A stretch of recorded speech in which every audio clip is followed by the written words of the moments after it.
তোমার মাইনেটা? ঘরে ঢুকতে না ঢুকতেই তমালের প্রশ্ন শুনে হকচকিয়ে তাকালো আরতি। একটু যেন অবাক হয়েই তমাল বলল, কেন, তোমাদের মাইনে ঢোকেনি? আমাদের তো আজকেই অ্যাকাউন্টে মাইনে ঢুকলো। ঢুকবে না কেন? কিন্তু এটুকু বলেই থেমে গেল আরতি। মাসখানেক মোটে বিয়ে হয়েছে তার, এর মধ্যে অকারণ ঝামেলা নিতে চায় না সে। তমালরা এমনিতেই খুব ভদ্র আচরণ করেছিল পাত্রী দেখতে গিয়ে। ছেলেপক্ষ হিসেবে কোনো দাবি দেওয়া ছিল না, তাকে উল্টোপাল্টা কোনো প্রশ্নও করেনি। ওরা চলে যাওয়ার পর বাবা বলেছিল, সুন্দর চেহারা, মোটা অঙ্কের আয়, অথচ কি নম্র ব্যবহার। যদি আরতির এখানেই সম্বন্ধ পাকা হয় তাহলে আমাদের ঘরে হীরের টুকরো জামাই আসবে। দেখবে আমাদের যৌথ পরিবারের মানুষজনদের সঙ্গে জামাই কি সুন্দর মানিয়ে নেয়। বিয়ের সাজে তমালকে মানিয়েও ছিল চমৎকার। জেঠুতুতো খুড়তুতো বোন, কলেজ ইউনিভার্সিটির বন্ধুদের ঈর্ষাকাতর দৃষ্টির সামনে ভেতরে ভেতরে ভীষণ খুশি হয়েছিল আরতি। এমনটাই তো চেয়েছিল সে। অবশ্য সেদিন ঠাকুমার আমলে সাবেকি গয়নায় সেজে আরতিকে রাজরানীর মতো দেখাচ্ছিল।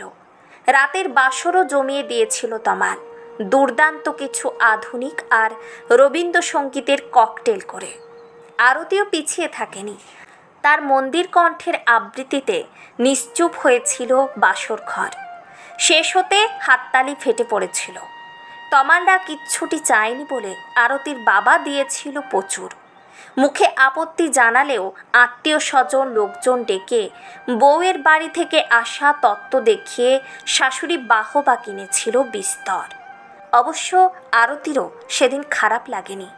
নিজের বাড়ির উদার মনোভাবের প্রশংসা শুনতে কার না ভালো লাগে।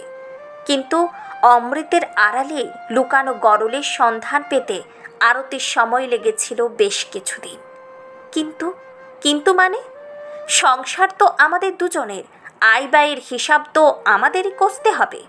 ভাবছিলাম হানিমুনে লাদাখ যাব, বুকিং টুকিংগুলোও তো সেরে ফেলতে হবে। দুজনের অ্যাকাউন্টেন্ট মাইনে ঢুকেছে, তাই খামোকা দেরি করে লাভ নেই। সেজন্যই তোমাকে জিজ্ঞেস করছিলাম। মোবাইলটা এগিয়ে দিল আরতি। মেসেজ দেখে গম্ভীর হলো তমালের মুখ। এতগুলো টাকা কম কেন? তোমার মাইনে তো। আসলে আমাদের বাড়ি রেনোভেট হওয়ার সময় আমি কোঅপারেটিভ থেকে 1,07,000 টাকা লোন নিয়েছিলাম। মাসে মাসে সেটার জন্য কিছু টাকা কাটে। তাছাড়া চাকরি জীবন শুরু করার পর থেকে আমি কিছু ইনভেস্ট করি, সেখানেও টাকা কাটা যায়। তাছাড়া নতুন ফোন কিনেছি, তাই ইএমআই, বাকি টাকাটা স্যালারি হিসাবে হাতে পায়। তোমাদের বাড়ি রেনোভেটে তুমি কেন টাকা দেবে? টাকা তো তোমার বাবার দেওয়া দরকার। মোবাইলই বা ইএমআইতে কেনার দরকার কি? ক্যাশ পেমেন্ট করে দিলেই পারতে, বলে উঠল তমাল। আমি বলেছিলাম আমি দেব। মোবাইল কেনার সময় অতটা ক্যাশ অ্যাভেলেবেল ছিল না, তাই ফ্যাকাশে হাসার চেষ্টা করলো আরতি। তুমি বললেও তোমার বাবার নেওয়া উচিত নয়। তোমার টাকা কেন বাবা নেবেন? কোনো বাবার কি তার মেয়ের টাকায় হাত দেওয়া উচিত? আমি তো এই প্রথম শুনছি আর্থিক সচ্ছলতা থাকা সত্ত্বেও মেয়ের থেকে কোনো বাবা বাড়ি রেনোভেট করার টাকা নেন। তমালের গম্ভীর মুখ আরও খানিক গম্ভীর হয়ে উঠল। তোমার বাবা যে সেদিন ব্রেকফাস্ট টেবিলে বললেন ফ্ল্যাট কেনার সময় ডাউন পেমেন্ট অ্যামাউন্ট কম পড়ায় তুমি ব্যাংক থেকে 15 লাখ লোন তুলেছিলে, তা তোমাদের ফ্ল্যাটটা তো তোমার বাবার নামে। তাহলে তুমি এতগুলো টাকা পকেট থেকে দিতে গেলে কেন?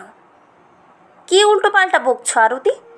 স্বভাব বিরুদ্ধ স্বরে চেঁচিয়ে উঠল তমাল। মনে রেখো, এই ফ্ল্যাটে কিন্তু আমিও থাকি। নতুন ফ্ল্যাট কিনতে বাবাকে সাহায্য আমি করব না তো কে করবে? একমাত্র ছেলে হিসাবে আমারও তো সংসারের প্রতি খানিক দায়িত্ব বর্তায় নাকি? হাসল আরতি। সেই হাসিতে আত্মবিশ্বাসের অচেনা ঝলক দেখে একটু যেন চমকে উঠল তমাল। কাটা কাটা গলায় বলল, আমি ঠিক এটাই বোঝাতে চাইছিলাম। ওটা কেবল বাবার বাড়ি নয়, আমারও বাড়ি তমাল। ছোট থেকে আমি ওখানে বড় হয়েছি। বাবা মা ভালো স্কুলে ভর্তি করেছেন, যত্ন করে পড়াশোনা শিখিয়েছেন বলেই আজ এই চাকরিটা করে খাচ্ছি।